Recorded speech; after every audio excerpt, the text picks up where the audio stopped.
ده شكل الراوتر بتاعنا، راوتر اتصالات دي لينك DSL 245 GE. ده كده الموديل بتاعه،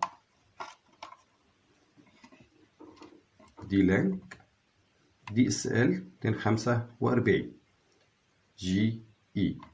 النهارده ان شاء الله هنعمل مراجعه على الراوتر لاعداداته الاوليه والامكانيات الراوتر. الراوتر مزود بأربعة أنتنة، 4 أنتنة للحصول على أقوى إشارة للواي فاي.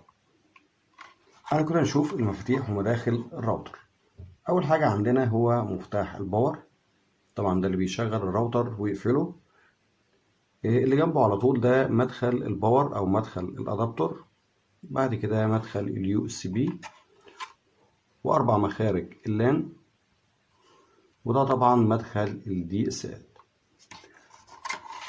لو بصينا هنا هنلاقي 3 مفاتيح، مفتاح للدبليو بي اس يقفل ويفتح الدبليو بي اس، ومفتاح للدبليو لان بيقفل ويفتح الواي فاي، ومفتاح الريسيت اللي طبعا بيعمل إعادة ضبط مصنع للراوتر.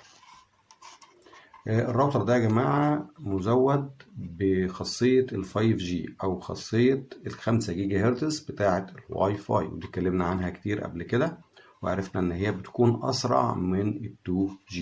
طبعا هتلاقي هنا لمبة لتشغيل ال 2.4، ولمبة تانية جنبها لل 5G.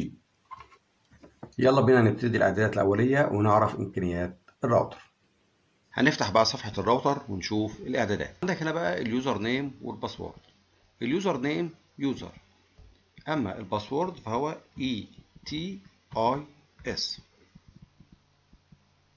بيجي بعد كده بقى اليوزر نيم والباسورد بتوع الخدمة، دول طبعا حضرتك بتجيبهم من شركة اتصالات.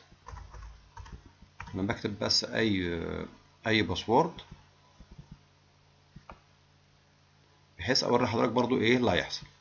كده مثلا إحنا كتبنا من 1 ل9 نجمة، واضغط نيكست وفينش. هو طبعا هنا بيقول لي ان الباسورد اللي حضرتك كتبته بتاع الواي فاي من 1 ل9 نجمة، وان الباسورد بتاع صفحة الراوتر زي ما هو اللي هو ETIS. هتضغط على فينش. طبعا حضرتك هنا ممكن تاخده ونضغط على اوكي. كده هو اتصل بالواي فاي مرة تانية. تعالوا بقى نفتح الراوتر بتاعنا ونشوف امكانياته.